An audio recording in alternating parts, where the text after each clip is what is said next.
Hi everyone! Again, welcome back to my YouTube channel. And today's video, i-share ko sa inyo kung ano yung mga list of registered online lending platform as of September 27, 2021. Bali kasi maraming mga nagtatanong at maraming nagpa-private message sa akin sa ating Facebook page.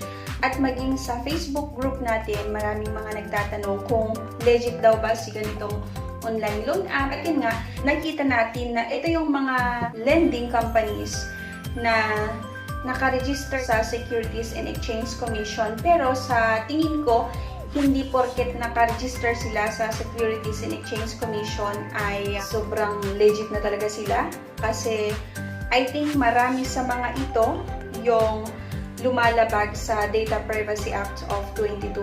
Actually, nabasa ko din sa website ng Securities and Exchange Commission na kapag tayo ay hinaharas or tinatakot ng mga online lending app na ito, ay pwede tayong dumulog or umapit sa mga ibang ahensya ng gobyerno kagaya ni National Privacy Commission or sa NBI Anti-Cybercrime Unit para magreklamo sa kanila.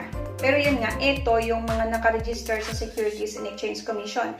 At kung sakaling sa tingin nyo ay itong mga online loan app na ito ay meron silang nilabag sa rules or sa law ni Securities and Exchange Commission, pwede rin naman tayong dumulog sa SEC para mag-file ng complaint. So by the way, sa susunod na videos ko, i-share ko sa inyo kung paano mag-file ng complaint sa Securities and Exchange Commission. Pero yun nga, pag-usapan natin ngayon ay itong halos 90 na company na nakaregister. Ang unang company ay si 9F Lending Philippines Incorporated at ang online lending applications daw nito ay si Peso Click, Quick Peso, and Amihan. Pangalawa, si Acom Consumer Finance Corporation na online lending application ay Acom Fast Cash Loan. Pangatlo, itong si Aon Credit Service, Aon Credit Service Mobile App.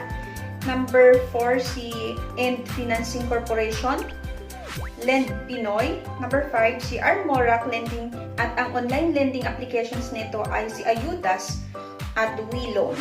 Number 6 ay si Asialink Corporation at ang online lending applications nito ay si Asialink Mobile CRM App.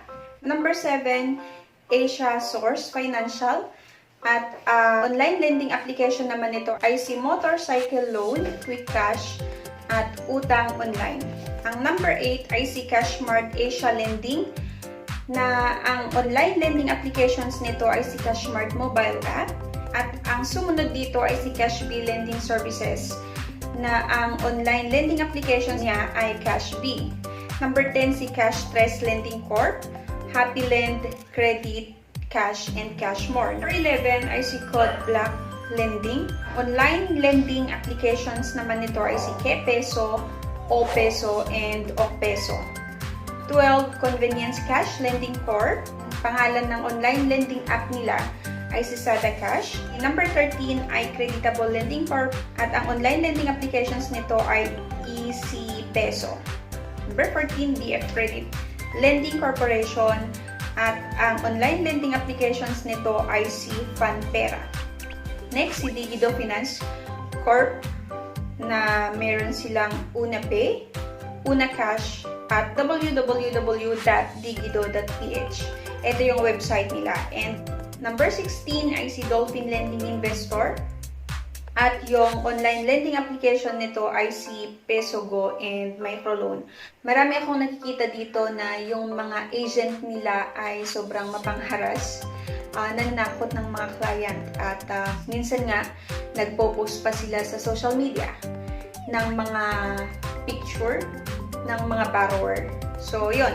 I think kahit nakaregister ata sila sa Securities and Exchange Commission, di pa rin 100% na okay itong mga online lending app na ito. Kasi nga marami silang nalabag. Okay? Kagaya nga nung pananakot, yung sisiraan ka, or minsan yung ite-text nila or ite-text blast nila yung mga contact number doon sa phone nyo na nakuha nila noong nag-apply kayo. At yung mga iba nga ay yung pagpo-post nila ng mukha nyo sa social media. kapag hindi kayo nakapag-settle ng loan nyo sa kanila. Number 17, itong si Easy Cash Lending Company, na ang online lending application nito ay si Easy Cash.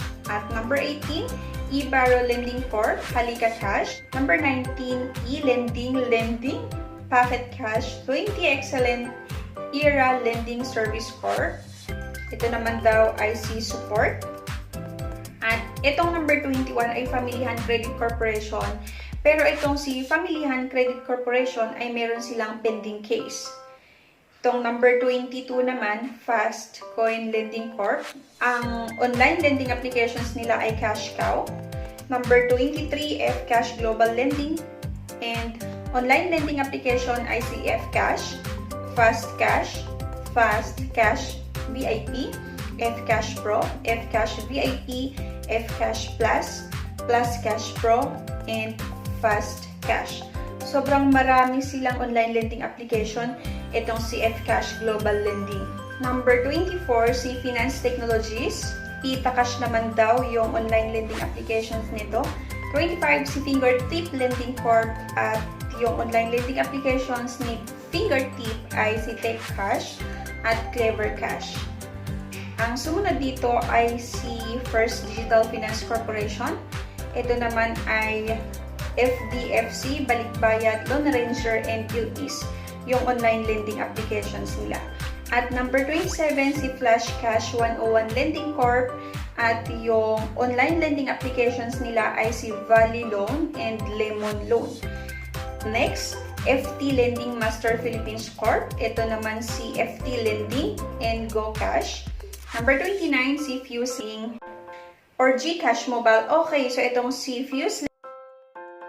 Number 30, si Finamix Lending, Pondo Peso. At number 31, Got IT Lending, Eagle Wallet, Perabag, and Perayubag.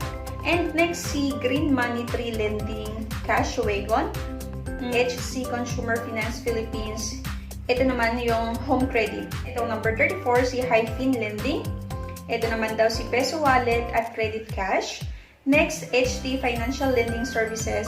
Online lending applications nito ay si High Cash Peso, Cash Loan Online, On Demand. Number 36, Hupan Lending Technology. Ito naman si CashMe at CashWow. At 37, Exclusive Credit Lending. Yung online lending application nila ay si Pinoy Peso. Next, Joywin Lending Investor, si Lemon Loan. 39, King Cash Lending Investor, si Instacash. Number 40, si Kusog Pera Lending. Online lending application nito ay si Kusog Pera at Isnapera. Number 41, si LeapGen Lending. Ito naman daw si Peso House. And 42, LHL Online Lending, Pautang Online and Pautang Peso. 43, Link Credit Lending Investor. Ito naman si iPeso or PesoWin. And number 44, Magician of Money Lending. Ito naman daw si Pera Mo. Number 45, Makati Loan. Ito naman ay Peso Cash Loan. Number 46, Mali Lending Corp. At ang online lending application nito ay si Mabilis Cash. So, marami-rami pala. Yun nga yung sinasabi ko sa inyo na kapag mag-check tayo sa Google Play Store ay sobrang maraming mga online lending app na nag-o-offer ng loan na kung makapagbigay ng interest rate at processing fee ay sobra-sobra. Kasi 40% to 50% ng ilo-loan mo, yun yung processing fee and interest rate nila. At halos parang yung mga iba dito or marami dito yung nakikita ko ng mga online lending app na ganun yung mga ginagawa nila. At yung terms na nila ay sobrang napakabilis lang kasi yung terms nila ay 7 days lang. Pero kung makikita mo sa mga advertisement nila sa YouTube, sa Facebook, sinasabi nila na payable within 91 days to 300 days. Pero hindi naman pala ganun kapag talagang mag-apply ka kasi yung terms nila usually ay 7 days hanggang 1 month lang. Marami dito. Pero yun nga, may mga legit din naman. Next, Masaganang Buhay Finance Philippines Corporation. Ito naman daw ay si Peso Loan. Next, Microdot Lending Corporation at yung online applications daw nito ay si MF Cash, Credit Cash, Credit Peso, Peso Loan Mart, Cash Baka, Cash Mabilis, Go Peso, Instant Loan, and Timely Loan. Sobrang marami itong online lending applications na naka-under kay Micro.Lending Corporation. Number 49, itong si Moneycat Financing, at yung online lending applications nito ay si Moneycat.ph, OneClickMoney.ph. Meron pang MyCash Lending Investor, at yung online lending application ni MyCash ay Paghiram, Peso Online, and PH Pocket. 51, Mylon Lending Investor, at yung online lending application nito ay IC Peso Cash. 52, Neuron Credit Financing Company. Yung online lending applications nito ay si Atomy. Number 53, Online Loan Pilipinas. 54, Palo Financing. Ito nga yung si Casialo. At 55, Pera 24/7 Lending Corporation. Ito ay si Pera 24/7. At 56, Peso Ready Finance. Online lending application ay si Peso Ready. Next, Philippines Castrot Lending Corporation, Peso Mio, Mokasa, at Casyoyo. Sumunod dito si Philippine Microdot Financing Corp. At yung online lending applications naman nito ay medyo marami. Itong si Pautang Peso, Baro Peso, King Loan, Loan Peso, Lend Peso, Market, Loan Quick, Cash Cloud, Cash Star, Free Peso Going Loans, Peso Network, and Red Cash. 59, Philippine Wrap Financing Corporation. Ito naman daw ay si Pesos.ph. Next, Philippine Vastness Lending Corporation, si V+. Plentita Lending ay si Plentita.com. Medyo marami-rami siya. So, I think itong number 62 to 71, basahin nyo na lang ho dito kasi sobrang marami. Screenshot nyo na lang itong 62 hanggang 71. And ito naman yung 72 to 81. Ito siya. I-screenshot nyo na lang din. Pero, ang payo ko lang once na mag-apply nga kayo sa mga ganitong online lending app, i-check nyo muna yung mga interest rate nila or yung mga reviews. Kasi marami namang borrower na nag-iiwan ng mga reviews nila kung ano yung mga na-encounter nila sa mga iba't ibang online loan app na ito para kapag nag-try kayo, hindi kayo maloko. Kasi minsan, hindi mo alam na ganun pala kalaki yung interest rate and processing fee niya, pero naigo mo na siya or nakapag-apply ka na. At minsan, na-disburse na yung loan mo, magtataka ka na lang bakit mababa yung na-disburse na loan, pero yung kailangan mong bayaran ay malaki. So, kung na-screenshot nyo na, itong number 72 to 81, ito naman yung number 82 to 90. Basahin ko na lang siguro to kasi medyo konti lang naman. Number 82, si Transnational Financial Services. Yung online lending applications naman to ay si Transnational Financial Services. At number 83, Umbrella Lending Investor, at yung online lending applications nito ay si Umbrella Lending Investor pa rin. 84, U-Peso Lending Investor Corp. Ito naman si Peso Q. Number 85, upeso.ph Lending Corp. Ito si U-Peso, Pera for You, Pera Lending, and Loan Moto.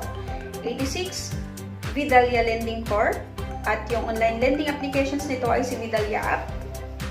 87, Warm Cash Lending Corp. Ito naman si Honey Loan. 88, WeFund Lending Corp. At yung online lending applications nito ay si Cashmore, One Hand, at Kidlat Peso.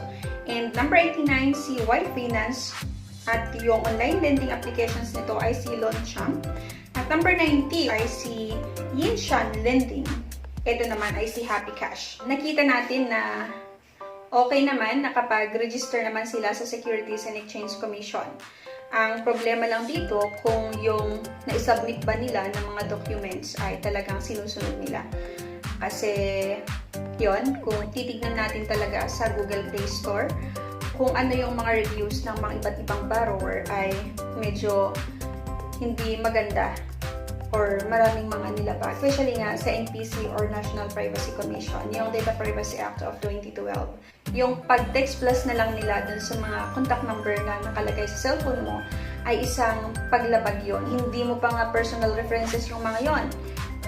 Yung mga iba ay kung sino-sino lang yung naka-phone book dun sa phone mo, and kapag hindi ka nga nakabayad ay yung mga ibang online loan app dito ay tinetext plus nila yung mga contact number para lang i-disclose na may hiniram ka sa kanila. Hindi dapat ganun. Huwag kayong matakot in case na isa kayo sa mga hinaras, isa kayo sa mga tinakot, or isa kayo sa mga pinost nila sa social media, huwag kayong matakot na lumapit sa NBI Anti-Cybercrime Unit sa National Privacy Commission. At kung sa tingin nyo, yung mga online lending app na ito ay meron silang nilabag sa Securities and Exchange Commission, like nag-apply ka tapos hindi na i-disclose sa'yo kung magkano yung interest rate, kung magkano yung processing fee, or hindi na i-disclose kung ilang days pwedeng bayaran, may mga pagkukulang yung app, pwede nyong idulog Securities and Exchange Commission, pero make sure na lang na meron tayong proof.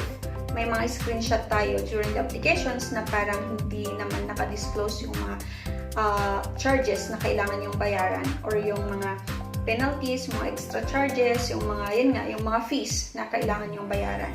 Tapos nagtaka na lang kayo nung na-approvehan kayo na ganito pala yung kailangan yung bayaran. Anyway, thank you for watching. Sana may natutunan na naman tayo sa video na ito. I-share nyo yung video na ito sa mga kakilala nyo, sa mga Facebook group na nasalihan nyo. Have a nice day. Bye!